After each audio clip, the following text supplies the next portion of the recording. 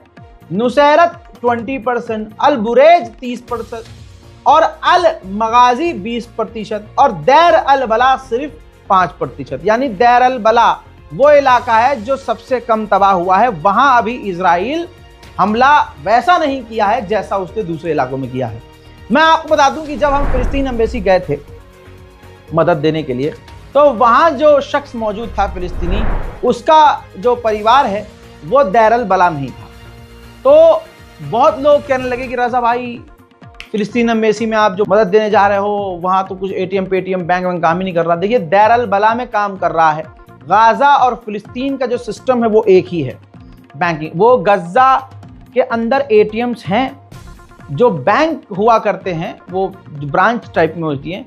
अगर वो कोई ब्रांच उड़ा दी गई है तो वो मेन ब्रांच फिलिस्तीन में है। अब समझ में आ गया आपको? लोग तहकीक करते नहीं हैं, तोहमत फौरन लगा देते हैं, और आपकी इस तोहमतबाजी से गाजा के अंदर मदद जाना उस वक्त रुक गई थी।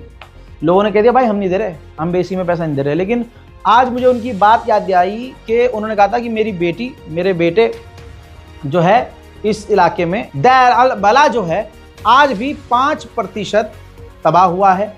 तो अभी वहाँ काफ़ी सारी चीज़ें, दुकान हो, मकान हो, वो अभी सलामत है। जो खासकर अंडरग्राउंड हैं, जो बेसमेंट में बना रखी हैं चीज़ें, वो तो ठीक है अभी, क्योंकि इजराइल ने दुनिया को दिखाने के लिए जो तस्वीर वो जारी करता है वो दिखाता है हाँ बिल्डिंग अभी सलामत है, तो वो उस इलाके की तस्वीर जारी करता है। ये इजराइल का प्रोपेगेंडा है। लिहाजा इस बारकोड का इस्तेमाल कीजिएगा। मैंने आपको बता दिया था, जो हमारा साल था वो पूरा हो गया हमारे दूसरे अकाउंट का, तो उसमें हमारे अकाउंटेंट ने बोला कि भाई इसके अंदर अब ट्रांजेक्शन मत कीजिएगा, इसमें से सारा जो है अब इकट्ठा करके मदद भेज देते हैं, दूसरा कोई अकाउंट हम लगा देंगे।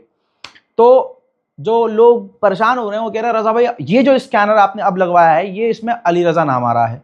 तो अली रज़ा कोई और थोड़ी ना है भाई, सीनियर एडिटर है हमारा यार, जो इस वीडियो को आपके सामने रख रहा है, सारी खबरों को इकट्ठा कर रहा है, वो आपके छोटे भाई अली रज़ा हैं।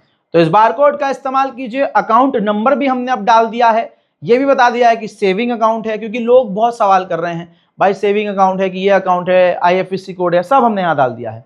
तो परेशान होने की ज़रूरत नहीं है। दिल में है मदद पहुँचाने की और चाहत है कि गाज़ा में हमारी तरफ से कुछ मदद जाए तो बिस्मिल्लाह, अदरवाइज दुआ ज़रूर कीजिएगा। 1373 वो लोग हैं जो भूखे थे और गाजा में अमेरिका की संस्था के द्वारा जो मदद लेने जा रहे थे, उन 1370 फिलिस्तीनी भूखों को इजराइल ने गोली मारकर कत्ल कर दिया। अल्लाह अकबर। हजरात, आपसे गुजारिश है कि इस वीडियो को शेयर कीजिएगा।